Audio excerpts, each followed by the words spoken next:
Hi friends, welcome to Relaxed Recipes. இன்றைக்கி அரிசி மாவெல்லாம் எதுவுமே சேர்க்காம தனி ராகி மாவு கேப்ப மாவில் களி எப்படி பண்ணுறதுன்னு பார்க்கலாம்.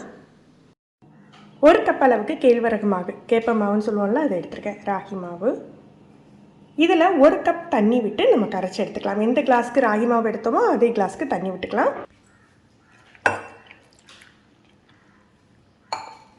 முதல்ல உப்பு எதுவும் சேர்க்க வேண்டாம், நல்லா கட்டி இல்லாமல் கரைச்சி வச்சுக்கலாம்.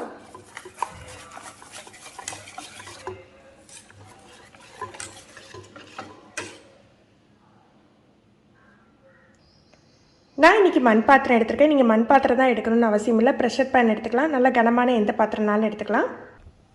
இதில் 2 கப் அளவுக்கு தண்ணி சேர்த்துக்கணும்.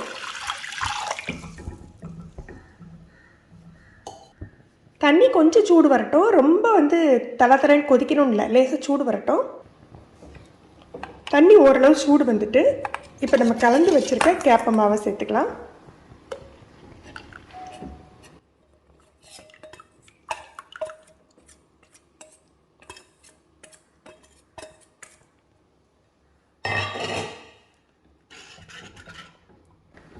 சேர்த்துட்டு உடனே கிண்ட ஆரம்பிச்சிடணும். முதல்ல ஒரு 5 நிமிஷம் கைவிடாமல் தான் கிளறணும்.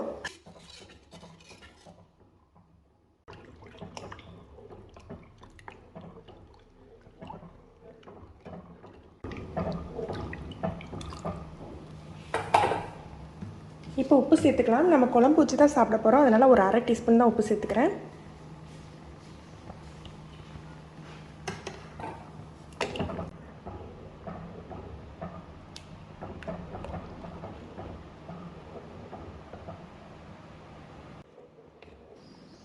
இது கொஞ்சம் கொஞ்சமாக கட்டியாக ஆரம்பிக்கும். இன்றைக்கி பார்த்தீங்கன்னா நான் குழம்பு வச்சு தான் சாப்பிட போகிறேன்னு சொன்னேன்ல, அதனால் எதுவுமே சேர்க்கலை, உப்பு மட்டும் தான் போட்டிருக்கேன். நீங்கள் விருப்பப்பட்டீங்கன்னா ஒரு 5-6 சின்ன வெங்காயம் கட் பண்ணி போட்டுக்கோங்க, ஒரு பச்சை மிளகா, ஒரு 2-3 டேபிள் ஸ்பூன் தயிர் சேர்த்து களி கிண்டிக்கிட்டோம் அப்படின்னா குழம்பே தேவைப்படாதுங்க. அப்படியே ஈஸியாக இப்போ ஸ்பூன் போட்டு சாப்பிட்ற மாதிரி நல்ல டேஸ்ட்டாகவே இருக்கும். 8 நிமிஷம் ஆயிருக்கு. நல்லா கட்டியாக ஆரம்பிச்சுட்டு எந்த மாதிரி இருக்கு பாருங்கள், பார்க்கலையே தெரியும், நல்ல ஸ்மூத்தாக இருக்கும். இந்த ஸ்டேஜில் தீயை நல்ல குறைவாக வச்சுக்கணும். தீயை நல்ல குறைவாக வச்சுட்டு நம்ம மூடி போட்டு ஒரு 8 நிமிஷம் வேக விட போகிறோம். தீயை குறைவாக தான் வச்சுக்கணும், ஏன்னா அதில் தண்ணி இல்லை பார்த்தீங்களா, அதனால் அடி பிடிச்சிடக்கூடாது. நல்ல 8 நிமிஷம் ஆகிட்டுருக்கு. வெந்துட்டா அப்படின்னு செக் பண்ணணுன்னா நீங்கள் கையை நல்லா நனைச்சிட்டு இந்த மாதிரி தொட்டு பார்த்தீங்கன்னா ஒட்டவே ஒட்டாது. இல்லை உங்களுக்கு சுடும் அப்படின்னு தோணுச்சுன்னா இந்த மாதிரி ஒரு கரண்டியை நனைச்சிட்டு எடுத்து போட்டு பாருங்கள். தண்ணியில் டிப் பண்ணிவிட்டு இந்த மாதிரி போட்டு பார்க்கல ஒட்டாமல் வரும். களி நல்லா வெந்துட்டு இப்போ நம்ம அடுப்பு அணைச்சி வச்சிடலாம். ஆறின பிறகு இந்த மாதிரி உருட்டி பரிமாறலாம். நம்ம அரிசி மாவு எதுவுமே சேர்க்காதனால ரொம்பலாம் இறுகி இருக்காதுங்க, இந்த மாதிரி சாஃப்டாக தான் இருக்கும்.